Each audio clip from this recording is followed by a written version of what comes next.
नमस्कार, मैं जितेंद्र चतुर्वेदी। बात शुरू करूं उससे पहले आपसे आग्रह रहेगा कि मतांतर से जुड़िए, वीडियो को लाइक कीजिए और खूब शेयर कीजिए। वो इसलिए क्योंकि चर्चा होगी उस 2800 करोड़ रुपए की जिसका सरोकार दिल्ली के बहुचर्चित शराब घोटाले से है।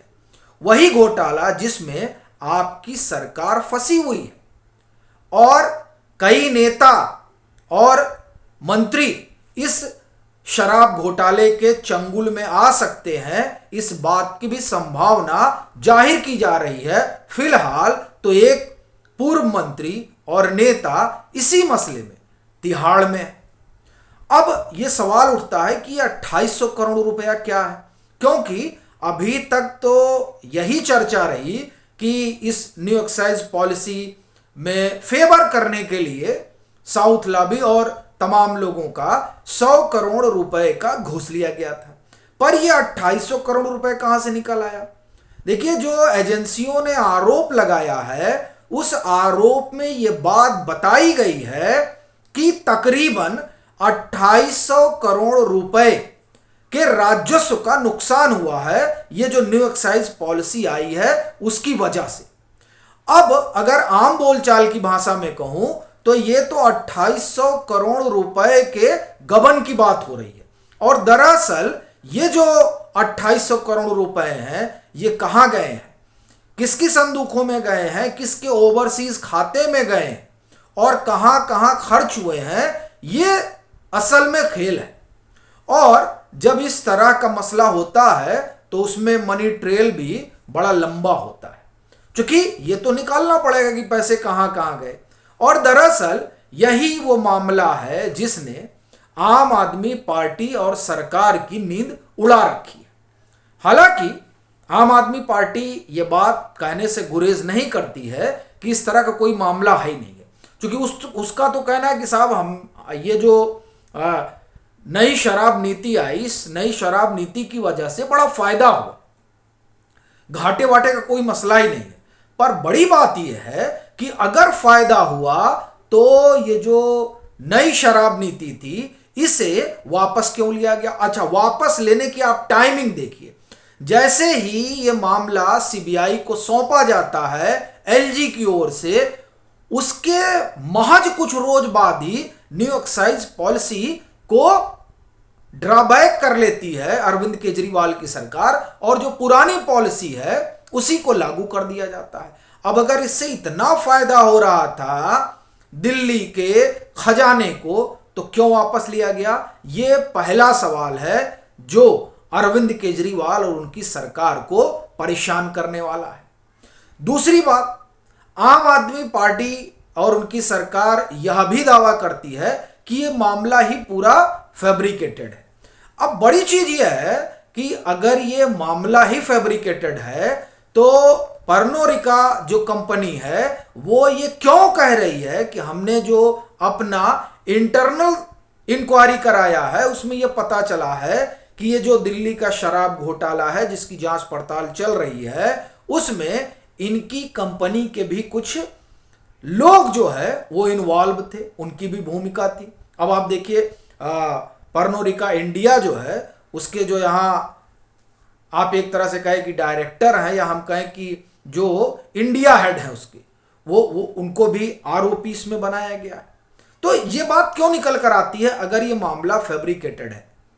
तीसरी बात, अगर ये वाकई में आम आदमी पार्टी को परेशान करने और अरविंद केजरीवाल को बदनाम करने के लिए ये मामला खड़ा किया गया है तो सीधे तौर पर ये बात राउज एवेन्यू कोर्ट हो, हाई कोर्ट हो, सुप्रीम कोर्ट हो, यहां कहनी चाहिए। संजय सिंह ने कही कि ईडी जबरदस्ती फंसा रही है। कहां कहा उन्होंने कहा इस बात को दिल्ली हाई कोर्ट में। यह बात वो कहे और इसी जो याचिका उन्होंने डाली थी वो इसी बाबत डाली थी, लेकिन वहां तो उनको मुंह की खानी पड़ी और दिल्ली हाई कोर्ट ने कहा कि नहीं, इस तरह का कुछ नहीं दिखाई देता है। जो कुछ नजर आ रहा है रिकॉर्ड पे वो ये बता रहा है कि ईडी जो प्रोसीजर उसी की तरह से काम कर रही है। अब लीजिए, तो कम से कम हाई कोर्ट को ये बात समझनी चाहिए थी। लेकिन जो ये अभियान चला रहे थे कि नहीं ये पॉलिटिकली मोटिवेटेड है, वो हाई कोर्ट में भी औंधे मुंह गिर पड़ा। और अब उसके आगे चलते हैं। सुप्रीम कोर्ट में लंबी बहस चली मनीष सिसोदिया की जमानत याचिका पर। मुझे लग रहा है ये जुलाई अगस्त से शुरू हुई थी। उस जमानत याचिका में मनीष सिसोदिया ने यह तो कहा ही नहीं कि उनको सीधे कहने चाहिए था, यह कहने की बजाय उन्होंने क्या कहा, उन्होंने कहा कि देखिए विजय नायर को हम नहीं जानते हैं। तो यह बात क्यों कही उन्होंने? पहली चीज कहना चाहिए था हम जानते हैं लेकिन हम दोनों लोगों को फंसाया जा रहा है। लेकिन विजय नायर से उन्होंने पल्ला झाड़ लिया। उस पल्ला झाड़ने का सीधा सा कारण है कि विजय नायर को बताया जा रहा है कि ये इन लोगों के बिहाफ पर पूरा लाइजनिंग कर रहे थे, लॉबिंग कर रहे थे। तो इसलिए उन्होंने कहा कि साहब हम नहीं जानते हैं, वहां से पल्ला झाड़ लिया। दूसरी तरफ कह रहे हैं कि ये जो मामला है, जिस मामले में मुझे घसीटा जा रहा है, इसमें मैं अकेला नहीं हूं। ये जो पॉलिसी है, इस पॉलिसी बनाने में मेरी अकेले की भूमिका नहीं है। इसका मतलब यह हुआ कि कुछ तो गड़बड़ हुआ है, नहीं तो वहां इस तरह की बात रखने के बजाय सीधे यह कहना चाहिए था कि नहीं कुछ हुआ ही नहीं है। ये बातें क्यों आई? फिर अगली बात, ये जब बहस हो रही थी, इसी बहस के दरमियान सुप्रीम कोर्ट ने यह कहा कि ईडी ये दावा कर रही है, ईडी का यह कहना है कि मनीष सिसोदिया ने के पास पैसे नहीं गए, लेकिन जो क्राइम हुआ उसमें इनकी जो है एक तरह से भूमिका रही, मौन सहमति रही।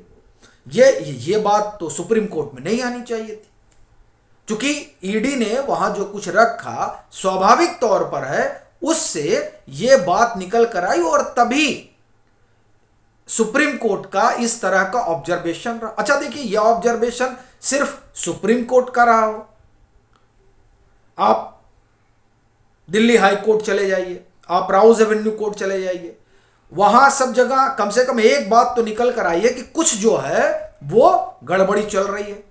नहीं तो हर जगह ये जो है एक झटके में बाहर कर दिया जाता, ये पूरा मामला ही एक झटके में बाहर कर दिया जाता। और उससे भी बड़ी चीज, जो कई सवाल खड़े हुए हैं, और वो दरअसल सवाल इसलिए खड़े हुए हैं क्योंकि मनीष सिसोदिया ने बहुत कुछ सुप्रीम कोर्ट में कहा है।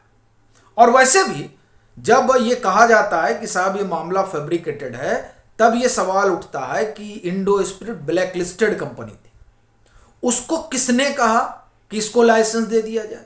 दिनेश अरोड़ा से किसने पैसे मांगे, क्यों पैसे मांगे? दिनेश अरोड़ा से क्यों मुलाकात होती है? क्यों संजय सिंह उनको लेकर जाते हैं? क्यों ये जो संजय सिंह के सहयोगी हैं उनको अरोड़ा अपनी कंपनी में पार्टनर बना लेते हैं? वह भी तब जबकि पार्टनर के पास ना तो पैसा है और ना तो उस धंधे की अपनी कोई समझ है, दूर दूर तक उनका कोई नाता नहीं है। क्यों बना लेते हैं? यह भी एक सवाल है। सवाल यह भी है कि ये जो तमाम लोग बता रहे हैं, और उसमें भी जो सबसे बड़ी बात है कि ये जो ओपिनियन रही, ये चाहे एक्सपर्ट कमेटी की ओपिनियन रही हो, वो कहाँ गायब कर दी गई? जो लीगल ओपिनियन थी वो कहाँ चली गई? और ये जो पब्लिक ओपिनियन आई, ये पब्लिक ओपिनियन को मैनिपुलेट क्यों किया गया? अगर सब फैब्रिकेटेड ही है तो फिर सवाल ये भी उठता है कि ये 43 सिम क्यों बदलना पड़ा मनीष सिसोदिया को, जैसा ईडी का आरोप है, एजेंसियों का आरोप। 1.5 करोड़ रुपए के फोन खरीद के बर्बाद कर दिए जाते हैं। आखिर में कौन सी ऐसी आफतान पड़ी थी? ये एप्पल का हर 3 महीने में कौन सा नया वर्जन आ जाता है जिसे बार बार बदलना पड़ रहा था फोन? क्या वजह आ गई थी कि जो अपना पीएस है उसके नाम पर सिम और फोन लेना पड़ता है? ये जो तमाम सवाल हैं, ये सवाल अरविंद केजरीवाल की सरकार को कटघरे में खड़ा करते हैं और ये सवाल पैदा करते हैं कि अगर दिल्ली के शराब घोटाले में कुछ हुआ ही नहीं तो ये जो सवालों की फहरिस्त है ये कहां से उठ रही है, कहां से खड़ी हो रही है? देखिए, जो 30 अक्टूबर को होगा ना, वो तो सिर्फ बेल वाला मसला होगा, लेकिन उसमें क्या होता है क्या नहीं होता, लेकिन ये जो सवाल हैं ये सवाल बड़े हैं। कि अगर 2800 करोड़ रुपए का जो तकरीबन है, ये लमसम है, एग्जैक्ट फिगर मैं नहीं बता रहा हूं, लमसम बता रहा हूं कि 2800 करोड़ रुपए का अगर नुकसान नहीं हुआ और इस पॉलिसी के लाने से फायदा ही हुआ था, तो इसको वापस क्यों लिया गया? दरअसल यही एक क्यों है जो आम आदमी पार्टी की सरकार और अरविंद केजरीवाल को कटघरे में खड़ा कर देती है। और यही एक क्यों है जिसका जवाब जब आप खोजते हैं तो फिर ईडी की वो तमाम चार्जशीट, सीबीआई की वो तमाम चार्जशीट, और उसके बाद मनीष सिसोदिया का सुप्रीम कोर्ट में यह कहना कि मैं अकेले जिम्मेदार नहीं हूं, यह जो फैसला है ये कमेटी का अप्रूवल था, कैबिनेट का अप्रूवल था, ग्रुप ऑफ मिनिस्टर्स का अप्रूवल था, एलजी का अप्रूवल था, यह इस ओर संकेत करता है कि अरविंद केजरीवाल की भी इसमें भूमिका थी। और अब इसी को लेकर विमर्श बढ़ गया है और यही वजह है कि आम आदमी पार्टी के भीतर और बाहर हलचल है।